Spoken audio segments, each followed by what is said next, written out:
Ooh. Poshmark. You should really shop my Poshmark closet. 10 out of 10. Drake would approve. Just kidding, he shops at Dolce & Gabbana. Hey guys, thank you so much for joining me again today. My name is Asia May and welcome back to my channel. Here I talk about all things business, personal finance, and entrepreneurship. So today we're going to continue on with the two-part series of the tips and tricks and advice that I have for you for Poshmark. Whether you're a beginner, whether you're an expert, no matter where you are, if you just fall in between, all the tips that I've learned from my experience as well as from learning from other people. So obviously, you know, we see like I'm looking a little different, right? I filmed everything last week and I decided that the video was going to be a little bit too long if I just went ahead and put it all into one. So I wanted to make it into a series for you guys so you can have, you know, some more content. You need your videos every Monday and Thursday. If you haven't already, please go ahead and hit the subscribe button down below to join the family. If you're interested in any more of this content, I post new videos every Monday and Thursday. So go ahead, hit that notification bell so you get notified every time I post a video. You already know I'm gonna ask you. You already know. Just go ahead and do it. Go ahead and give this video a big thumbs up if you find it interesting, anything informative in here. It really does help the channel grow, helps the YouTube algorithm a lot, so YouTube puts this video in front of other people who would find it interesting. If you find anything else that you're doing personally within your own Poshmark business that you think I can be incorporating, and another good tip for anyone else, please don't be shy. Put it down in the comment section below, because at the end of the day, that's what this channel is all about. It's about learning and growing with each other. So yeah, let's go ahead and get into the video.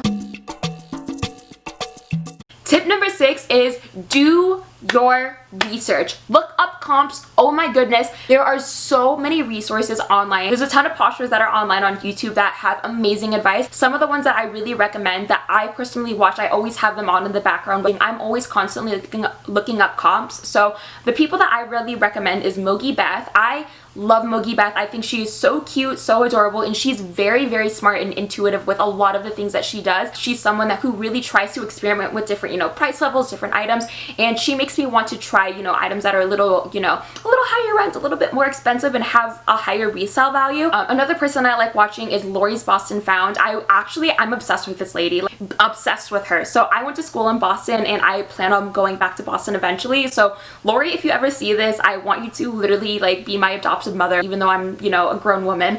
But, or like literally, can we just go thrifting together? Like, if you ever see this, I love you, Lori. Those are some of my favorite Poshmarkers. I'll link them down below. I don't get anything from this. They probably literally have no idea who I am at all. I always kind of comment to Mogi Beth. She never answers me, but you know what? Maybe one day. If I find something informative from people online, I'm gonna go ahead and share that with you guys, because those are the same resources that I use myself to do research. Go ahead and check them out too. Another thing that I like to do that I really recommend to you is when you are researching and doing comps. So whether you're listening to a YouTube video and someone is like, these are 10 brands that do really well, do your research. Go onto Poshmark, go onto eBay, look at comps, look at what people are selling, look especially at what styles are wearing, what styles are selling.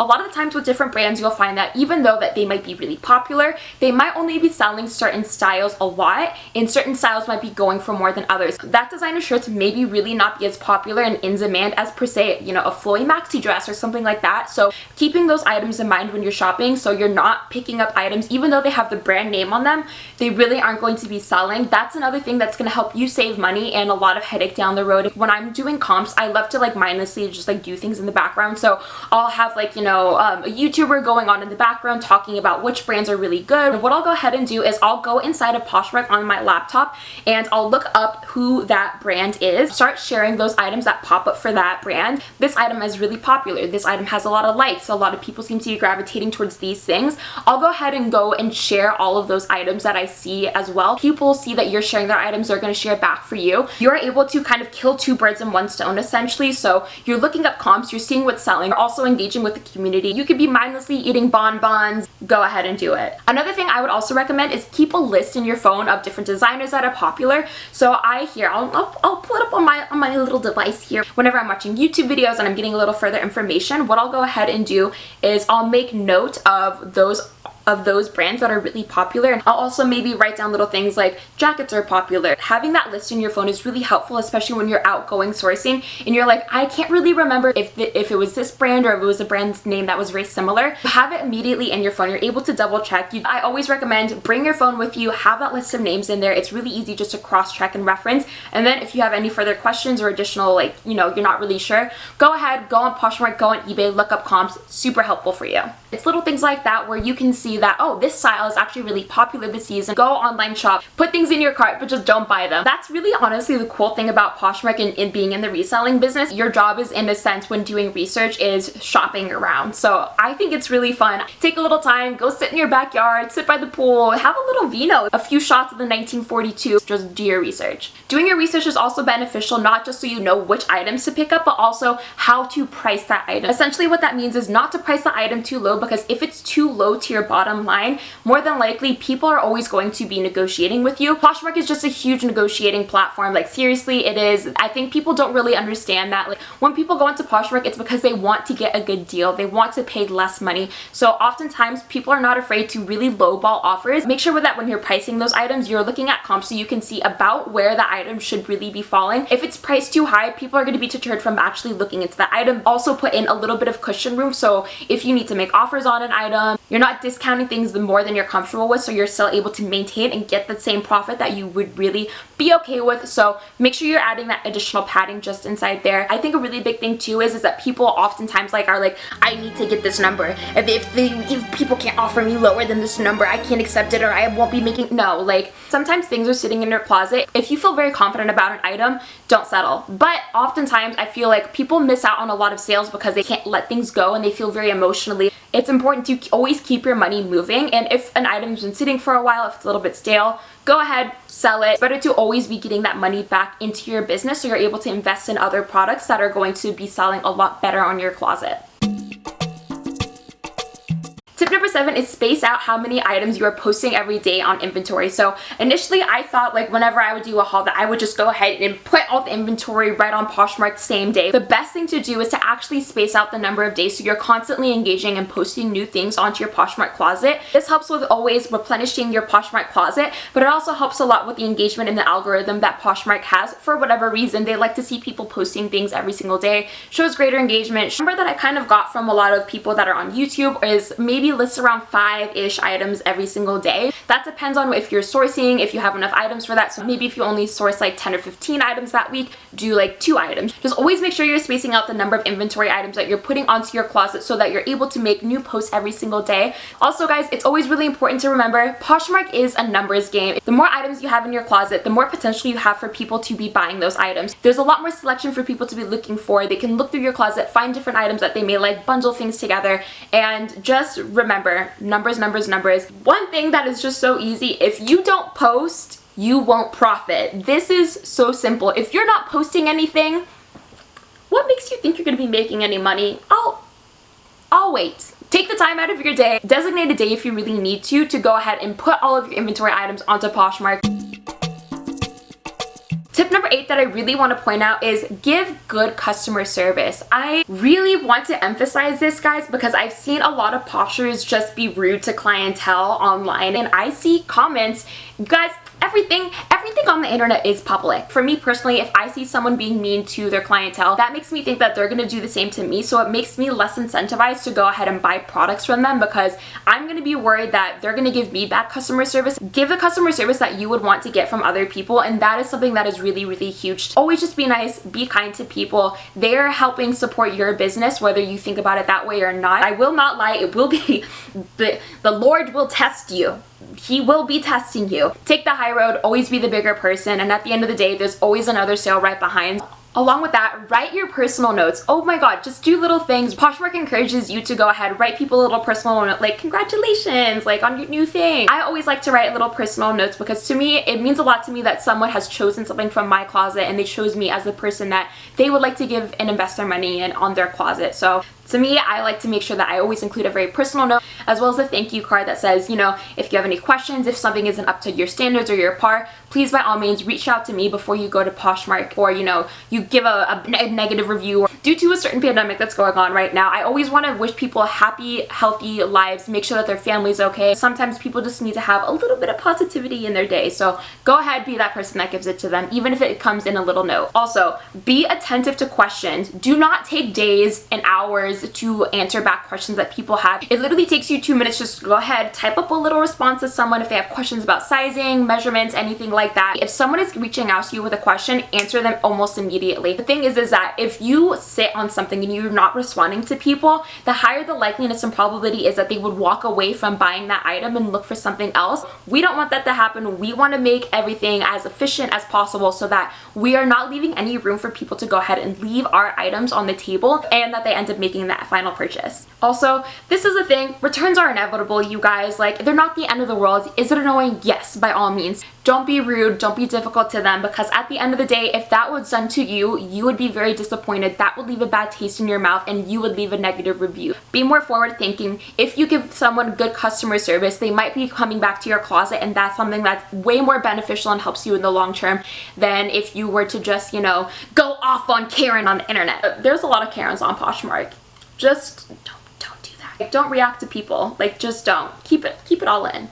Drink some coffee, have 5 martinis, keep it all in. Another thing, be a speedy shipper. Oh my god, so I am shocked how many people literally will wait days to ship out items. As soon as I get an order, I immediately package it up. I'll drop everything and I'll just go ahead and go ship it. I love having fast shipping. I think it's really important, especially because it takes a little bit of time for USPS or other mailing systems to go ahead and track and scan your package. I like to have it almost immediately so that there's no delays. Technically, I'm a Gen Z. I'm like 5 months off from being a millennial, but anyway, we like speedy, we like fast. It'll help up your reviews to make sure that they're 5 stars, and Poshmark really values fast shippers. Tip number 9, and I had to find this out the hard way, and that is protect yourself. For whatever reason, if that person found it didn't fit, if they didn't have the measurements right, whatever the case may be, you want to be protecting yourself. Poshmark isn't really good at protecting their sellers. They really do favor their buyers, and that will come at the expense of you. That would include just fully disclosing anything that is like wrong, if there's tears, if there's any kind of like malfunctions that are going on with the item. Be sure to disclose that information very clearly. I have that information clear in the description so that people like aren't receiving this item and is like, oh, like I didn't know that this was there. But if you have clear pictures, if you have things written in your description, people can't really make a case for that, and Poshmark is more likely to be ruling in your favor. So when I go ahead and do and say measurements are available upon request, I always have the exact sizing that I get from the tags. However, for different items such as with jeans, people might want to see the inseam length. Have a full disclaimer inside your description. I've also seen people have a separate picture that is also included with the inventory item. Really make sure that you're protecting yourself. Like most buyers, honestly, things just like may not fit them, and like that's totally fine. Give them a nice return. There are people out there that are a bit scammy, and like that's just the name of the game. Just keep it pushing, keep it moving, don't let it affect you, just whatever. Okay, and the last tip for today is bundle and send offers. Always do bundles. So if you see someone going ahead and liking a bunch of items inside your closet, add those into a bundle for them. Send them a nice little message and be like, hey, by the way, I saw that you like these items. I went ahead and put them in a bundle for you. If you're interested in it, please go ahead and let me know. I sent you an offer. Here's a nice little discount for bundling. Here's a nice little discount for bundling the items, as well as a little as well as some discounted shipping. So I always like to do that. Send more offers, put more things in more bundles, because that's just only going to increase the probability of more items selling in your closet, as opposed to if someone just likes an item, they might go ahead and forget about it. But if you send them an offer reminder every once in a while, that's going to increase your probability of selling that item to that person. Don't just send off a bundle and just be like, there it is. Write a nice little comment to people. It also helps to engage, like maybe if it's like they want a little bit more off shipping. Sometimes people will be like, oh, that's still a little bit expensive for me. So you could just go ahead and say, because you engage with them and you got that feedback from them, just say, hey, no problem. Instead of doing $2.99 off shipping, I'm just going to give you shipping for free. And that's a lot better for you because you're ending up making a sale. Even if it comes at the loss of a couple of dollars, having that sale at the end of the day means a lot more than stressing out over a couple of dollars. So don't be that person. Don't be cheap. Help your consumers out and they will help you out. Also, another thing that's really important too is if someone likes an item and you have that exact same style but maybe in like a different color, maybe they didn't scroll down far enough and they didn't see that item. So if that is the case, go ahead and put it in the bundle and be like, hey, I saw that you liked this item, also this additional item that I have that is the exact same style, just a different color, if that's of interest to you. If not, totally fine, I'll take it out of the bundle, no big deal. That just means that you're getting other items in front of people that might also sell that they really just like, it might have just like flown over their head. Don't try to be sneaky and like sneak things in there. there. Another thing that I want to point out about offers is that, like, you may be afraid of, like, I can't send too many offers to people because they'll be overwhelmed and it'll be too many offers and too many notifications. No. So the cool thing that Poshmark really does is that that person will not get that offer unless you make the discount bigger. So it's, for example, if you do like 11% off of an item, that person who you gave 10% off would then receive the 11% off. But if you just give the same exact offer, it will only send to the consumers who haven't received that offer yet. So that's something really cool. It really is helpful in terms of not overwhelming and always like sending constant notifications to people that you are making different offers and discounts. Play around with bundles. Don't be afraid to send them. Make offers because, you know, at the end of the day, as I've already said, closed mouths don't get fed. All right, guys, thank you so much. That's going to be it for today. As always, thank you all so much for joining me today. There's going to be a new video coming out next Monday and Thursday, so stay tuned for that. Don't forget to hit the subscribe button if you want to join the family, as well as please, please, please, if you got anything informative out of this, hit the like button, give this a big thumbs up so YouTube knows that I'm doing a good job, and it helps a lot with the YouTube algorithm and getting this video in front of other people. Without further ado, guys, I'm gonna wrap up this video and get excited for next week. And go Knights, go! We're ready for hockey season if you couldn't already tell. Have a good one. Bye!